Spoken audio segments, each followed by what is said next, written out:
We have arrived to our 9th and final night of Navaratri and this Durga Devotional Tantric Awakening Journey in honor of the Divine Feminine, the Universal Mother Goddess, as the power of Shakti alive within us all. Welcome back. Welcome back to our 9th night of Goddess, of Durga, of this devotional. Goddess worship has ancient roots that predate traditions, lineages, religion, and culture. As the universal mother, we find she is at the root of all ritual, all worship, shamanic, tantric, earth-based spiritualities, from shamanism to paganism to ancient magic. It's important to remember that the feminine powers of creation are universal and not limited by any tradition, religion, or spiritual lineage.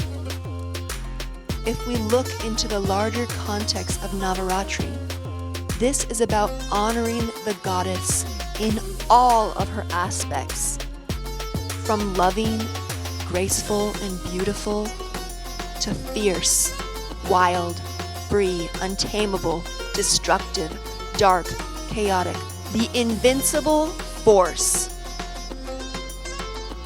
Shakti is the primordial energy that creates, destroys, and gives birth to the worlds. When we honor the Universal Mother in the form of Durga or any other goddess, we honor the mother lines of creation. We all come from a womb. We are all sourced through the female body. We are all connected through the portal of the feminine mysteries. These are the blood mysteries. These are the mysteries of the moon, womb, and tomb, all intimately woven together and weaving this tapestry of existence. This is sacred. As an archetype, Durga's Shakti or power is also expressed by the ancient Egyptian goddess Sekhmet. As we have explored, Durga is a warrior mother goddess who embodies fierce love and the light of radiance itself. She is depicted riding a lion and is part of a trinity of divine feminine archetypes: Kali, Lakshmi, Saraswati. In the Egyptian pantheon, the lion-headed goddess Sekhmet is also known to be a fierce warrior mother goddess, a protector, a wild, dark, feminine force of creation, destruction, and rebirth. Sekhmet is also expressed as a holy trinity. She is Hathor, she is Bast, she is goddess. All over the ancient world, we see this holy trinity expressed in many civilizations. We see them as the maiden, mother, and crone archetypes. We see it mirrored to us by the moon and the cyclical nature of our own menstrual cycles. We see symbols of the sacred feminine expressed in serpents and as the spiral. We see her power within the downward-facing triangle, within caves, temples, sacred art, and statues. It is the power of the feminine to create, destroy, and recreate. These are the sacred cycles of life, death, and rebirth. Women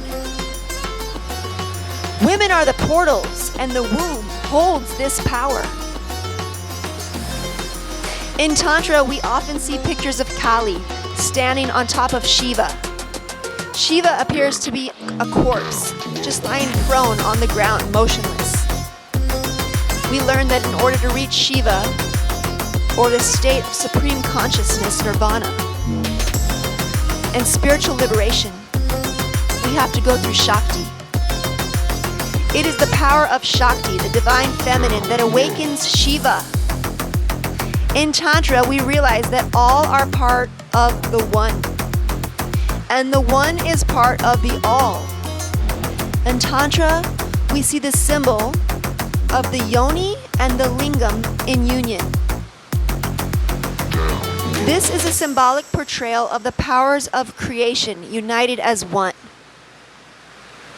The linga represents Shiva, the masculine, penetrating force of awareness, the awakened consciousness. The yoni is symbolic of Shakti, the dark void of infinite potential, the vast, primordial ocean of power.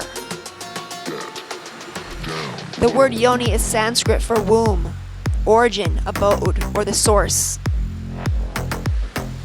Yoni can refer to the womb of creation, nature's gateway to the infinite realms and the cycles of creation, destruction, rebirth.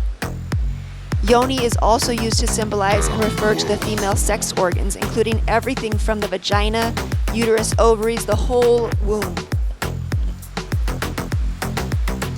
Goddess wisdom is woman's wisdom, for she lives within us.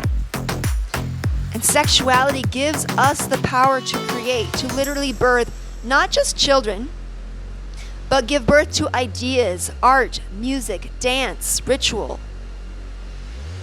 life. Being cut off from our sexuality is like being cut off from our roots and the great primordial Shakti that lives within. Unfortunately, in the majority of today's religions and spiritual traditions, sexuality has been repressed, controlled, manipulated, stripped down to the bare essentials of procreation, even demonized. What's worse, the power a woman has over her own body and how she expresses herself in the world has also been repressed, controlled, manipulated, and also demonized. These are the shadows that we are faced with as individuals and a collective. These are the demons born out of insatiable desire that Durga defeats.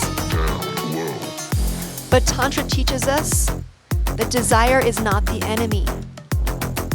Just like money itself is not evil, desire is also the goddess. As we have learned, it is the stories of good over evil, such as within Durga's mythology, that reveal to us that everything is a sacred balance of seemingly opposing forces. Desire and suffering are simply a pair of polarities that dance together, like yin and yang, life and death. For if Durga is the universal mother goddess, she also birthed the demons, the fears, the shadows, the disgust, the anguish, the pain, the sickness, the greed, the corruption and hate that continues to grow and consume and destroy. These are the cycles of suffering known as samsaras, and they will continue to repeat themselves until we become conscious and yield the power to defeat our own demons.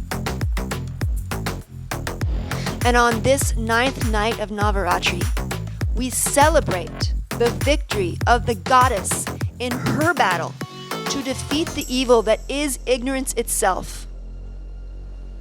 We celebrate her in all her tremendous fire and fury.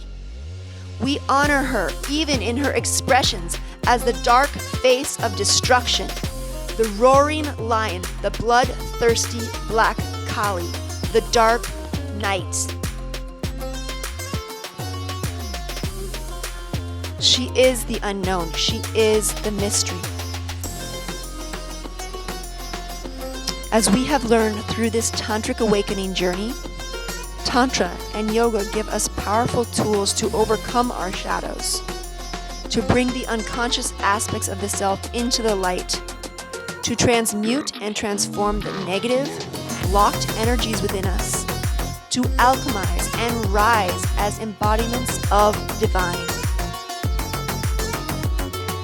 The goddess Durga yields the power to literally birth the world anew, and her power and supreme authority can be called upon to both create and destroy.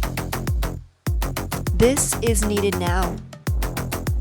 The source is within. We are the way. I hope you've enjoyed this Tantric Awakening journey and it has served you to recognize that you hold the power to face your shadows, slay your demons, heal, rise, and alchemize as the power, this world needs now. And you are not alone. Separateness is an illusion, for her power is everywhere. I hope through sharing these practices, you feel united as one with infinite source that is Shakti. In celebration to the one goddess that lives and breathes through all of us, Om Parashaktiye Namaha. Om Parashaktiye Namaha. Om Parashaktiye Namaha. Thank you, thank you, thank you. Blessed be.